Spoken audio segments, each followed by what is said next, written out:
You are about to see Kyle Thiermann and Carrie Birkhofer speaking at the UC Santa Cruz Kresge Seminar Room on Monday, January 27th, 2014. The event was hosted by the UC Santa Cruz Common Ground Center, Education for a Just and Sustainable World. To find out more, visit kresge.ucsc.edu/common ground. Well, I understand that the last thing you guys need is to be preached at by some environmentalist surfer about all of the issues we have today. We all know that there are problems in the world, and I feel like it's kind of a 90s activism strategy to just only talk about the problems and not get towards any of the solutions. So what I'm hoping to do today is talk with you about some very simple, leveraged solutions that we can all make in our daily life that have a big impact. The fact of the matter is that not all actions we take are the same. There are certain things that we can do in our daily life that have a much bigger systemic effect, and those are the ones that I'm really excited about talking about. I don't pretend to have all the solutions. All the things that I'm talking about today are simply through personal experience. I've been doing the Surfing for Change series since I was 18, so this is our 9th movie in the series, and we've covered an array of issues. And there are certain themes in all of the issues, whether or not it's sweatshop conditions in Sri Lanka or nuclear power in South Africa. There are certain themes involved that I find very successful campaigns have. I started out on this, journey really because I loved surfing and I loved traveling. Those were my two big passions in life. And I also understood that I was very privileged, being able to grow up here in Santa Cruz, being able to, have food and not have to worry about just very basic survival needs, I think was a really important thing for me to learn, that not everyone has those kinds of privileges. And I think that a lot of that, my kind of worldview on this was developed through traveling.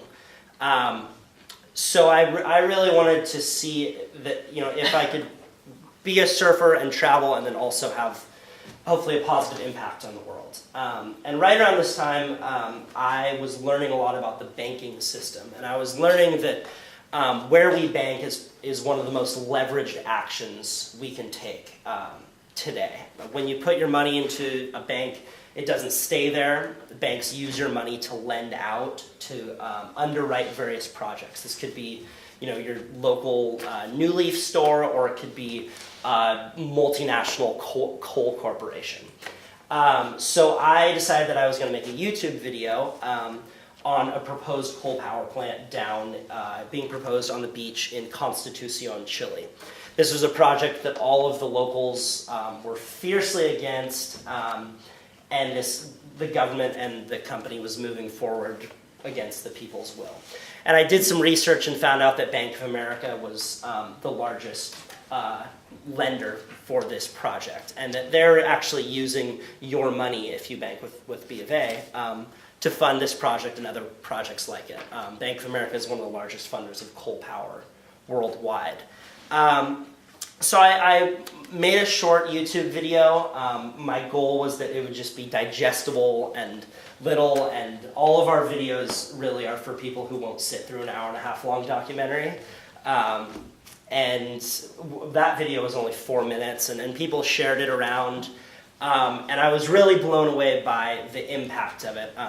I released this video when I was 18, and to date we've documented over $360 million of lending power moved out of Bank of America and into local banks and credit unions around the world. Yeah. And that was, it was inspiring to me to see that when people are given a simple action, they tend to take it. And it's inspiring to me to understand that we don't actually need to tackle all of the world's problems. We just need to focus on certain things. On the flip side, so now what I want to talk about is that there's a difference between individual action and group action. And that's one thing that a big learning of mine over the last few years of doing the Surfing for Change series. When I first started out, I was all about individual action. I thought that we would save the world if we shopped, with environmentally friendly products, if we got the little squiggly light bulbs, and it's obviously important to shop green, but I found that to truly create a better world, it can't stop there. So I'd like to tell a story that happened in 2012 that's a good example of group action. There's a woman named Molly Catchpole. She's 22 years old. She worked 2 jobs as a nanny. And in 2012, she found out that Bank of America was going to charge a $5 checking fee. Do you guys remember any of this? In 2012, people were pissed about this, right? And she got really upset about this, and she started a petition on change.org. And she was a networker, a communicator. She got over 300,000 signatures in the first month.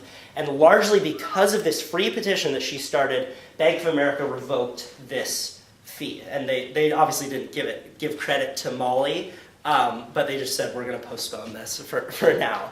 So that's a really inspiring thing for me to see when we utilize group networking, when we utilize the media and social media. In particular, we can have a big impact. I like to use the example that, if Gandhi just decided to sew his own clothes and kind of sit back and wait for the British to leave, we probably would have never heard about him. He inspired group action and got a bunch of people to show up at certain places on certain days. And that's what made his movement so effective.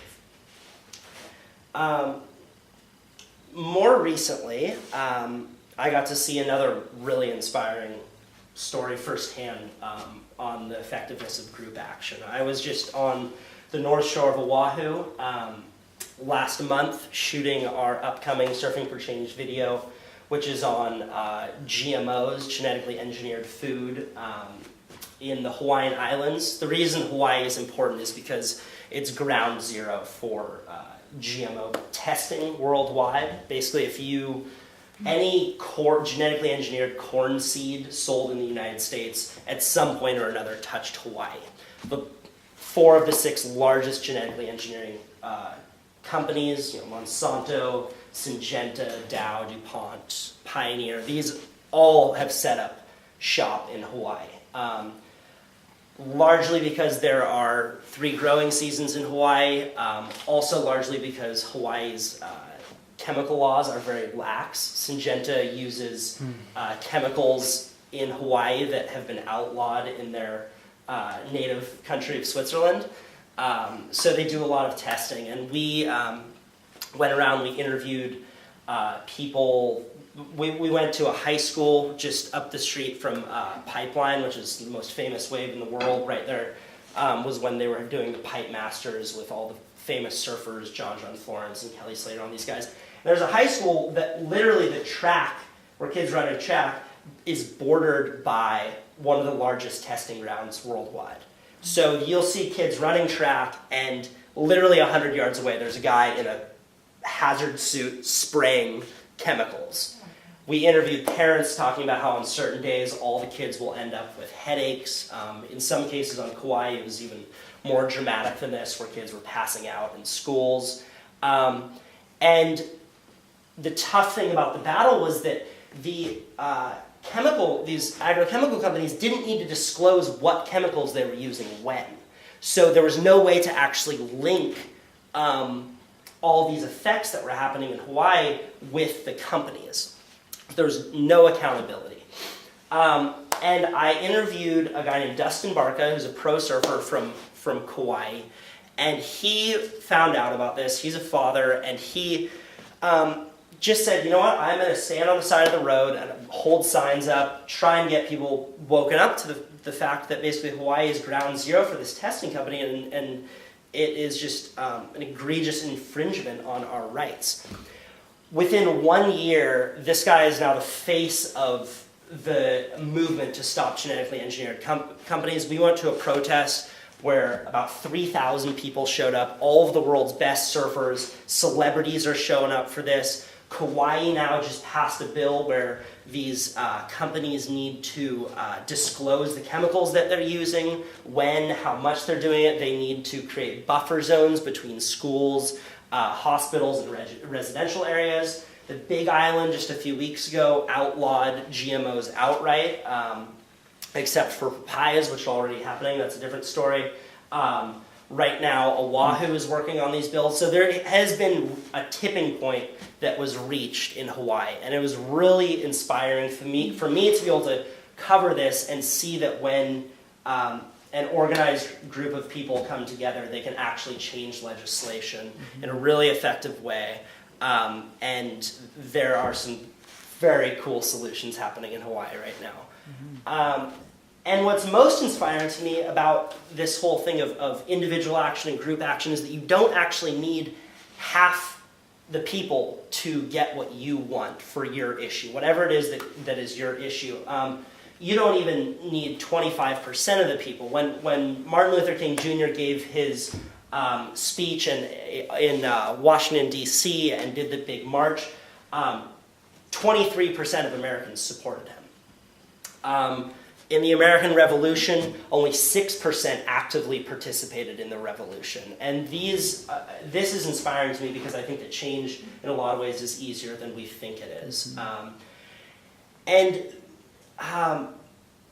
Really what I want to kind of close and leave you with is that you don't need to do it all. Whatever issue is yours, you don't need to do it all. Even if you're not a protester. A friend of mine named Annie Leonard, she does the Story of Stuff project, which is one of the most effective activism YouTube series in history. She says that whatever type of change maker you are, the world needs it. Whether or not you're an investigator, the person doing the science behind these issues and the person researching the facts.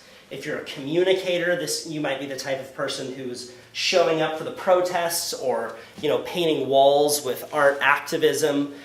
Whether or not you're a resistor, the person actually tying yourself to a tree or being very much in the issue's face. If you are a nurturer, a person supporting the other types of activists, baking cakes for the rallies. If you have money supporting the other activists with funds.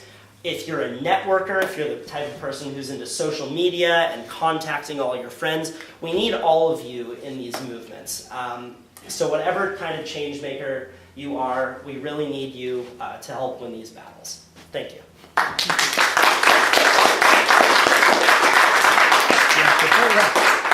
Great, thanks. Thank you, Kyle.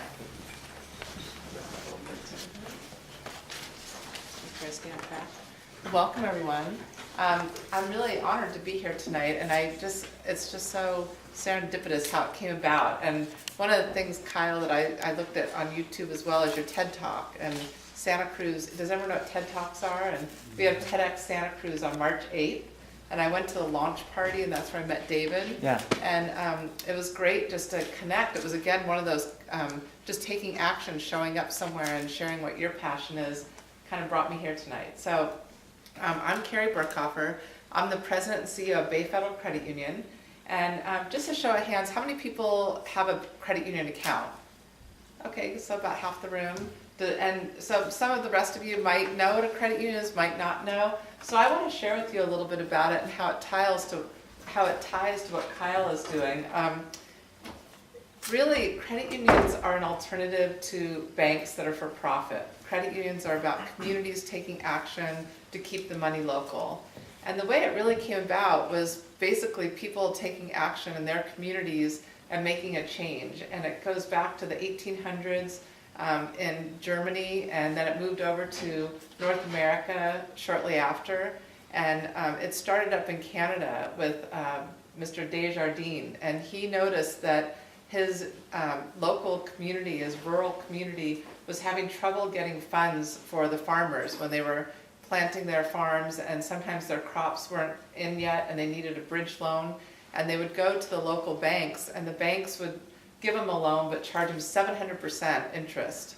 And sometimes they didn't even qualify. And so then they were had families that if they were needing that just funds till their crop came in, they were kind of leaning on each other and bartering, going over and seeing if other people had food to share, their families. And so he noticed this problem and said, all of us have different cycles of when we have our funds. What if we all pooled our money together instead of going to the bank? And then when we needed money, we could borrow from each other. And so that's really what the credit union industry, how it came about in Canada. And it moved down into the US mid-1800s. And we had, again, a community activist, Mr. Filene. If you're from the Boston area, you'll know like Filene Department Store. He was really strong in supporting people and making sure that the common person had access to credit. And so he became familiar with the credit union model and introduced it to the United States. And it's, nowadays with social media, it probably would have happened a lot quicker, but it was real slow back then because you just had to literally go to one group to another group to talk about how to set up these cooperatives. And so finally, I think about early 1900s, Congress passed a rule saying that credit unions were considered a financial institution, and we had insurance similar to banks. So your money at credit unions are insured up to $250,000, just like they are at a bank. We have a separate insurance that we pay for ourselves, but that system was set up. And so it was really to help people avoid some of the large fees that you get from banks, and also to keep the money within the community. And so in Santa Cruz County, it came about on November 8th, 1957, we had 8 school teachers at Santa Cruz High, right down the street from here, sitting in the lunchroom, and they decided they wanted to start a credit union. And they literally got out, I think the story is it was a cigar box, and they each put $5 in it, and $40 was kept at Ethel Young's house. She lived on the Upper West Side here, and that's how the credit union started. And they pooled their money for a while till they had about $200. They asked other teachers to join in every paycheck.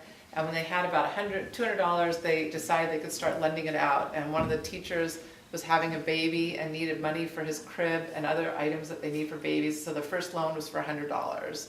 And then they gave that, he paid it back. And then not only did he pay it back, but he paid about a small amount of interest. So it added to the amounts, so that people who had their savings there could get a little interest on their savings from that loan that he paid back, and the whole cycle started. So it's kind of a neat story to have locally here, because Bay Federal Credit Union now went from Santa Cruz Teachers Credit Union, where there's a common group of people that are running it, to a whole community. We expanded over the years. I have had the good fortune of being there almost 25 years, so it'll be 25 years this summer that I've been at Bay Federal. And it's been a real passion of mine. I went to UC Santa Barbara, studied accounting, and I had no idea what a credit union was when I graduated. And I started working for a CPA firm that audited credit unions, and that's how I got introduced to the first one. And I went to about 200 of them for 6 years, traveling all over the country. And then I realized what a great community it was of people, because every credit union serves a common bond, whether it's people that work together or a community, and they keep that money within that community. And so I made the personal choice to move to Santa Cruz in 1989 and just contacted Bay Federal at the time, and I was fortunate enough to come in as the CFO and then became CEO. So, and I tell that story because the credit union went from that 8-person starting the credit union to now we have 55,000 members in Santa Cruz County. Whoa. And 700 million in assets. So all that money, and I'm sure Kyle has brought some of the money to credit union. Thank you. So thank you. There's a woman that you might know also named Kristen Christensen, that she also got really fed up during the whole financial crisis with seeing what the big banks were doing and how they gave out the loans that caused the whole economy to melt down. And so she was really active in social media, and she had a big push on Move Your Money Day. And it was so impactful that we had to open up on, it was a Saturday, we had to add extra staff. I was in the lobby helping people. We had a whole numbering system because people in Santa Cruz County took action and moved their money out of the big banks into the credit unions. So one of the strengths of the credit union is that it is still volunteer-based. When credit unions first start, they don't have paid staff until they can afford it. Now we have about 200 employees that work at the credit union. It's 7 branches. But the volunteers at the top, my bosses, are the board of directors, and they are not paid. We don't have stock. People aren't getting rich off, owning a piece of the credit union. Every member that has the money at the credit union owns a share, and everyone has an equal number of shares. It's just one share. Everyone's share is worth $5, just since the beginning. But the volunteer board of directors are who runs the credit union. So the members of the credit union, if you're a member of the credit union, you could come in and become on our board of directors. We go through a interview process, but everyone has opportunity to come in and be interviewed for that role. So I think that's a really neat concept that we have volunteer board.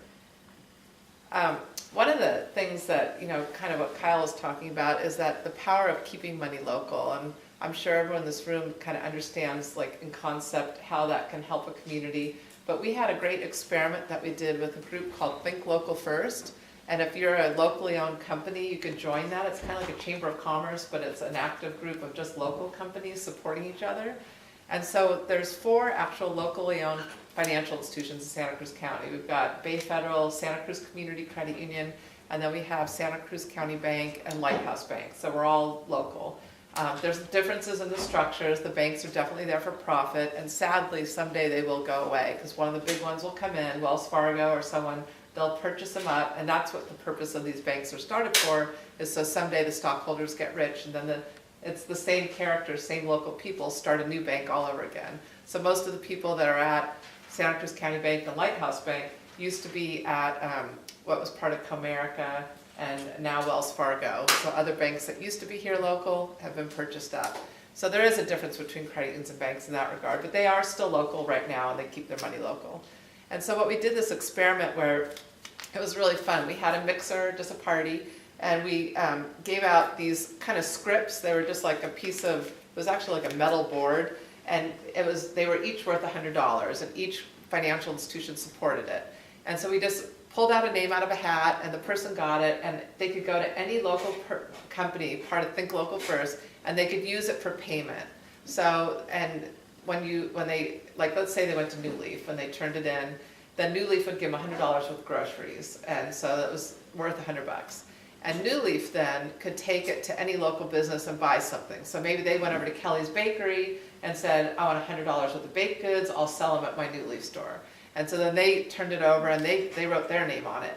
And really the purpose was to show that when you keep your money local in the local community and it doesn't go to Bank of America to go start a coal plant, you have that multiplier effect. And so every time it's changed hands, it created goods and services and a job for someone and profit for someone's business. It keeps it all in our community. And at the end of the experiment, there was like a month long that we did it, and they were encouraged to change hands as much as they could.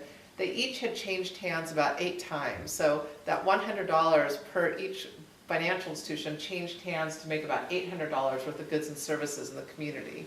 And so at the very last day, we had another mixer, and everyone came in, whoever was last holding their piece of script, they got $100 bills from us, so we donated that so that they got paid in cash finally. So it showed though, like how like $400 turned into $3,200 in a month just by exchanging goods and services and keeping it all local. If they had gone to Best Buy and gave them the script, Best Buy never would have done anything. They probably would have taken the money and they use their money to pay their corporate office, and some of the employees here locally get paid, but a lot of the profit leaves the community. So I thought that was a really good, fun experiment to show how keeping money local, how it really works and that multiplier effect. And kind of what I'd like to end on is that credit unions are under attack by the banks, which is really sad. We have a tax advantage where we don't pay federal taxes because we're strictly a cooperative and we're not set up for profit. We're set up to keep the money within the community and not pay stockholders. And the bankers, because we have a lot of common services, there's a lot of things that you'd go to Bay Federal and get that you'd probably get at Bank of America. We have online banking, bill pay, mobile banking. We have to stay current with that stuff. They say that you walk and talk like a bank, so you should pay taxes. And our federal government is always looking for new resources for that. And there's a study going on in the Senate right now. And so if you go to any of the banker trade organizations, you can see the very front page of the bank trade organizations is, project credit unions, remove their taxation. And so they have a very strong lobbying arm to try and get rid of us. And quite frankly, if we do get taxed, most likely we will disappear, because taxation would require that we have to go out and raise stock, and because it would be difficult to pay for what we do without having extra sources of capital. So it's kind of scary being committed my whole career to this and really believing in the power of what credit unions can do. We do small loans that banks don't do. We help people.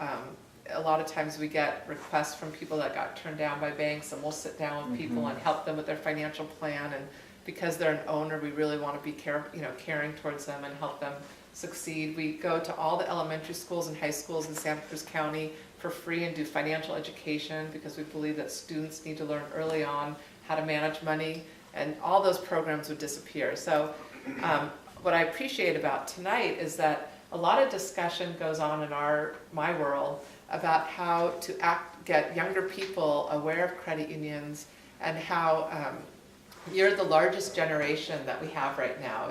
Baby boomers, people always talk about, that's more my generation, but all the kids that we had have created a big generation of 18 to 30-year-olds right now, and that's like a really big generation coming on, bigger than the baby boomers. So the power of what you guys are going to bring to our economy is really great. You're going to buy cars and houses, and so the future is really bright for United States. But at the same time, we want you to be active and taking active roles in helping our environment, like being environmentalists, as well as keeping money local and supporting local communities. So I kind of wanted to end it with, just as part of the discussion tonight, what can I do as a leader, engage you to be active in the credit union world, to make the choice of choosing credit unions? Are there things that you have suggestions for me on in that regard too? What came out of your discussion? Anything juicy? Credit unions rock. As far as all schools go, I think that Santa Cruz isn't necessarily a permanent home in our lives right now. So like, how would we get money from, because I'm with Bank of America right now, and it's easy to access the money, but if I'm not in Santa Cruz, how would that work? I was going to talk, there's so many things I wanted to say, but that's a great question. Credit unions have addressed that by setting up a national ATM network. And so there are, every 7-Eleven is free for credit union members. So you can go to the 7-Elevens, withdraw money for free. And then credit unions have ATMs, we have 26 throughout Santa Cruz County. We have one here on campus. But they're also part of the co-op network, which is a nationwide network. And there's an iPhone app where you can find out where the nearest ATM is from you. That's free surcharge. Mm-hmm. So my daughter goes to school in Rhode Island, and so she uses the 7-Eleven that's around the corner. Yeah. And then, what's nice is, because we're family members, is that right on my home banking app, on my mobile app on my phone, I can transfer money from my account to hers, instantly. So there are some of the similar advantages, but sometimes it takes that's hard with parents and kids, how do you get over that? I just became aware of a really new, cool app. They'll probably charge it at some point, but Square, have you guys heard of Square? It's like when you start to see people scanning with their iPad or their iPhone, that little thing with your credit card, that's Square a lot of times. They have a new one called Square Cash, and it's super easy. You just go on there and you literally just do an email with your debit card number, and then the other person puts their debit card number in, and for free the money transfers from one person to another. So if you have roommates that you owe money to, it's so easy. It's Square Cash, and you can get the app. And you have to check for yourself on all the security. I'm the CEO of the credit union. I kind of said, okay, I'm going to trust, because anytime you have fraud on your account, I know there's a lot of talk about that with Target and all that. The financial institution will guarantee you not to have to pay it. So we'll take it out of your account, and it's a pain for you, but you won't lose your money. So just be assured of that when you try things like this, that if you ever have fraud in your account, the financial institution eats it, unfortunately, but you won't. So there's a little bit of security. I'd like to address your concern as well, because when I got to Santa Cruz, I was banking with Bank of America. I was 18, so it was 13 years ago. And because that's who my parents banked with. So it was just natural, right? Grew up in Orange County, that's just where my dad went. And I got up here and I started kind of keying into this local economy conversation, and I scanned around. Santa Cruz Community Credit Union and Bay Federal Credit Union kind of popped up, and I wanted all the amenities that Bank of America had, and Bay Fed had the same one. Santa Cruz Community didn't, so I went with Bay Fed because they had all the same, online banking actually was the big thing at the time that I was really looking to have. So I switched over, and basically, in a nutshell, I don't have as many fees with the credit union as I did with Bank of America, and there's better service, and I'm more likely to get a loan. So it's like all the perks with less of the minuses, essentially. In terms of the ATM piece, yeah, there's 7-Elevens everywhere. Anywhere you see the little co-op insignia or the star insignia, which is basically everywhere I go. I travel internationally quite a bit, and I've never had a problem making a purchase, getting money out of an ATM. It basically works the same. I don't think the surcharges, the little $2.50 thing, I think it's about the same, because when I traveled with Bank of America, I still had to pay the same little international fee. So Ours is 1% lower on the credit card. it's typically a better deal, actually. But I think the big banks have a really big media presence, and they create this idea that they have more services and they're going to save you money, but it's false. It's a straight up lie. Yeah, I think that's another. It's a great question, because whenever I speak about this kind of thing, people say, what about when you travel, like that kind of thing? And I travel more than anyone I know, and internationally, and it's always funny when we're like in like Mexico or something, and I go to get money out of my local bank and it works, and then it doesn't work for my friend. Right. But yeah, I definitely think that it's kind of just a false belief that a lot of people have, and also a lot of people that I talk about who have bank with credit unions, they don't do it necessarily because they know it's good for the community. I think that a big thing is that it's less kosher for the bank to screw you if you know the person. Whereas like at B of A, a lot of times it's just like you can talk to a computer or something like that, and it's like a lot easier for them to charge you crazy fees and stuff like that because they're not as accountable. So Yeah. yeah. You got your hand up? Yeah, I just had a question about Cash Square. Is that what it's called? Square Cash, yep. Is that for like banks and credit unions? Yeah, anyone could use it. It's actually it's one of the things that we're always aware of. This technology changes are happening so rapidly. Like, I'm concerned that banks and credit unions are going to become obsolete, that technology companies are going to take over, that your iPhone's going to be your bank, and you're going to have iTunes as your bank, so Wow. I mean, there's fear of that in the world. And there's different currencies coming up, like Bitcoin. I don't know if you guys have heard of that. So it's like there's a lot of experiments and things going on. So Cash, or Square, was started by a local technology guy. I can't remember the company he came from, but I think it was PayPal or something. And he started this, and it's anyone can use it. They're not a bank. They're just a technology company. And people are using it instead of using their Visa credit cards at merchants, because the little swipe thing, when you do it on the iPhone, you're not paying as much in fees for that. And so that's cheaper, and it's easier. And it's also the Square Cash, when you transfer money to someone, like, we don't have a person-to-person transfer that's really easy. If you have money within the credit union, we could transfer money really easily. You could do it online, super easy. But if you're trying to transfer from someone to another banking place, you have to either do a wire transfer or write a check, or you have to do your traditional stuff. What about the other way? What if you're And transferring a bank to a credit union? They can both. This is a two-way thing. It works both ways. I did it with a bunch of friends just to experiment it. Send a whole bunch of people $5 all over the country. I didn't even know all you have to know is an email address. Yeah, so I can send you money. No. Really? All you have to know is an email address. That's it. And it's super cool and kind of fun to use on the iPhone or your app. They have probably Fun Android with too. money. I know. So I'm promoting something else, but the cool thing is you have to have a financial institution relationship in order to use it. But it's just a cool technology. And But are there fees associated with that? right now there's no fees. I think there will be eventually, but right now they're trying to get the masses, so it's free. Cool. Yeah. I just had kind of an unrelated question, so I don't know if people want to keep talking about credit unions. No, you could. Okay. I was just wondering, like, in relation to your video, it seemed like a lot of the people who were really organizing and advocating around, like, the water systems and the trash cleanups, you know, looked like kind of, maybe they're from the United States. Or I know that one guy said he was from, like, living there for a long time, but they, you know, definitely looked white.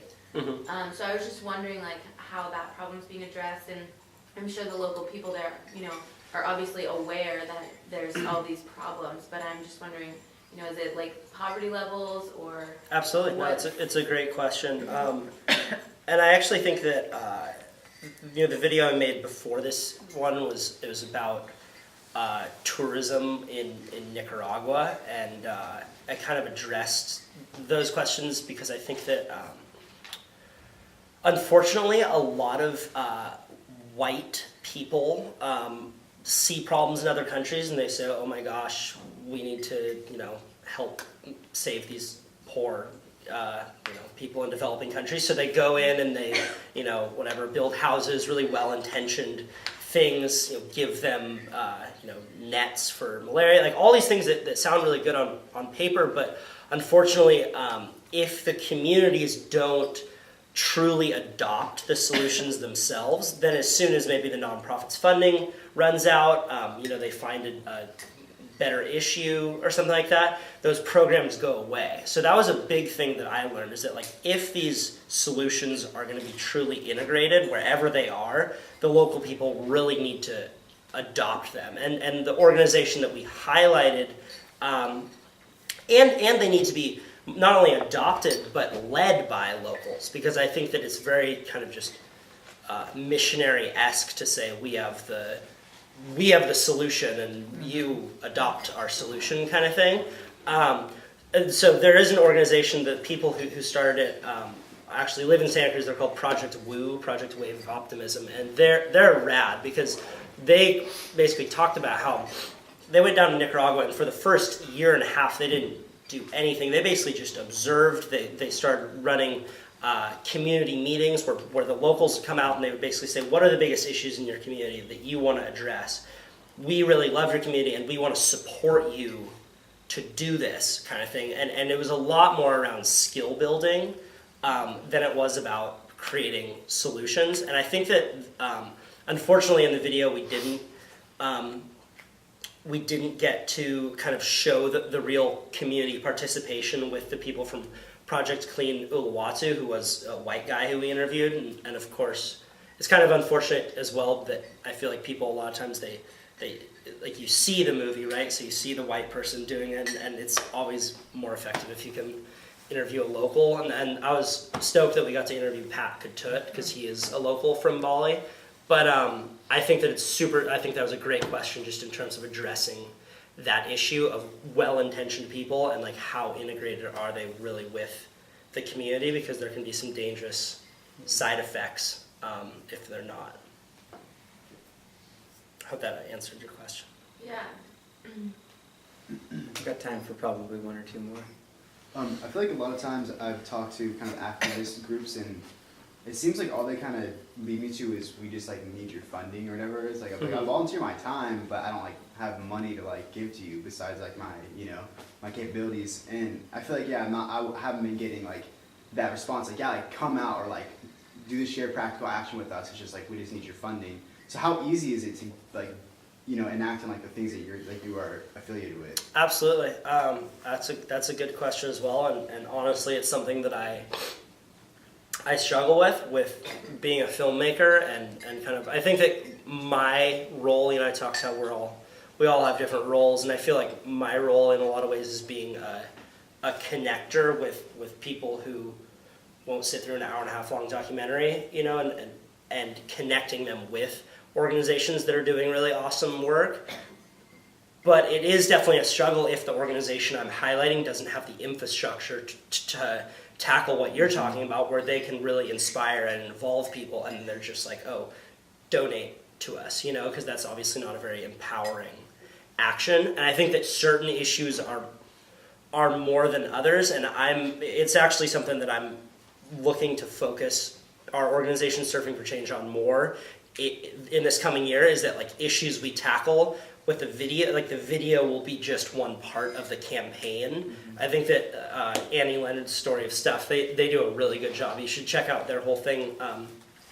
The video that I was talking about, the story of change, they basically say they have like a citizens boot camp, basically, where it's like figuring out like what kind of change maker am I, what are the most effective things I can do. So there are organizations that are developing the infrastructure, but I agree with you. I think that's something that people are really, activists in general are really lacking.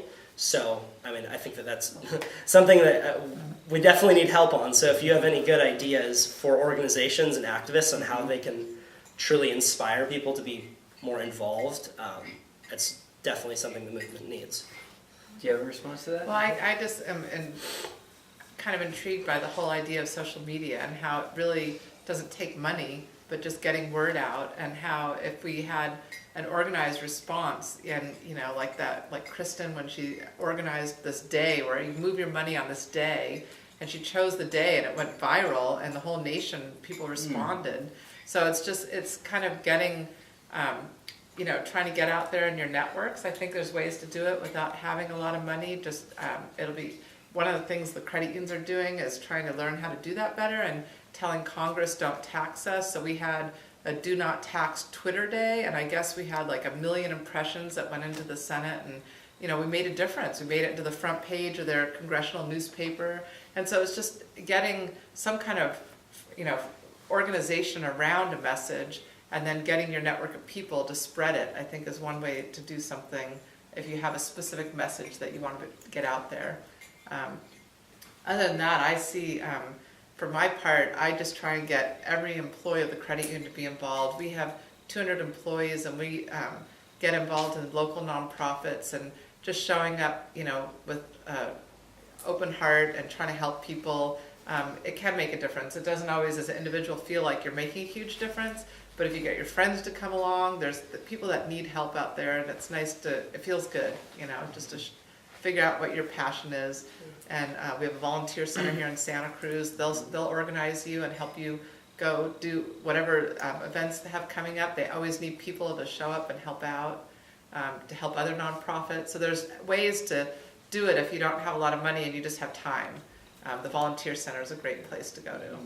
I also, just to kind of finish that up, I think that media today is very sensationalist, right? So they tend to focus on like the problem. Like right now, there's a huge problem. Oh my God, environmental issue. But they tend not to focus nearly as much on all the solutions that are happening. Like literally every month, there's like a huge success story in the environmental movement that aren't nearly as covered. And I think that it's been kind of destructive, because all you end up hearing about are problems, when really understanding the impact of like, if I sign this petition, what's going to end up happening from that? So that's one thing that I'd like to see, and I'd like to start covering more of just like, that was awesome, this happened. Like, and it all started from like 4 kids at UCSC getting together, and then it like this forest fire started, and then the company changed the policy, or the law got passed, or whatever, like that kind of thing. So just I think it's important as you're going out to keep that in mind, that solutions are happening literally every month on a really large scale. Yes, like the good news is that everyone has a solution to Right. contribute. The bad news is that everyone has to figure out what their solution Yeah. is to contribute. There's no silver bullet necessarily, but as you said earlier, we don't need 50% of the adult American population to shift in order to create the revolution. We don't even need 25%. 10% maybe is a good percentage to shoot for. That said, statistically, the baby boomer, sort of hippie baby boomer generation, and the millennial 18 to 30 generation you talked about, there is 25% of the adult American population cares about the environment, equity, equality, feminism, indigenous people's rights, a little like technological, not scarcity, what's the word I'm looking for? What's that? Distancing. Well, like not believing that technology is going to solve all of our problems. Maybe there's some solutions, but being a little cynical, that's not the right word, but kind of skeptical. Thank you. Collective intelligence here.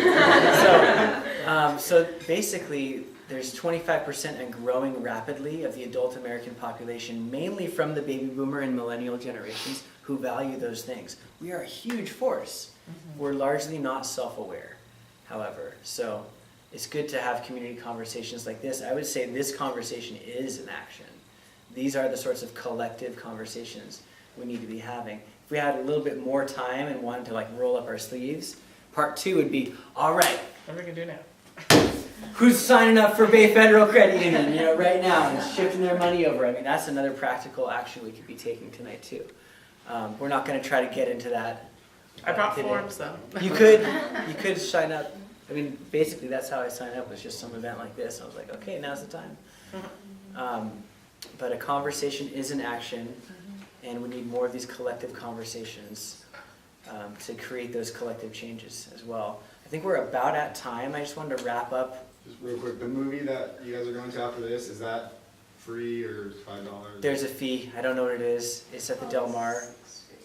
Just like $6.50. classic Del. Yeah. It's the Del Mar. I mean, if you roll with us, maybe the list lets you for free. What's the movie about? Is that today? It is Elemental, the film. It starts about right now. It starts at 7, so we're right on time. And it goes from 7 to 9. They're going to have a little intro, so it probably won't start till 7:10. And it's about 3 people, 3 environmental activist stories from around the world. One from India, one from Europe, I believe, and one from Canada. Looking at the tar sands, and I actually don't know the 2 other issues because I haven't seen the movie yet. But I saw the trailer, and it was very compelling and very emotive. Looks like a really good film. And the name of it? the director is called Elemental, and the director is here. And Kyle and the director are going to take the stage after for a little Q&A about the film, and then also talking about surfing for change. So how are you involved with the film? I make other films. I thought it was good. So that should be a lot of fun. We're going to go directly from here to there. But before we wrap, I did also want to say that we have another amazing talk coming up next Saturday with John Valenzuela, who just got back from Cuba. The talk is about thriving, resilient communities, adapting to climate change, basically, how to create perennial, sustainable, and abundant solutions given the climate chaos that we're experiencing in the world.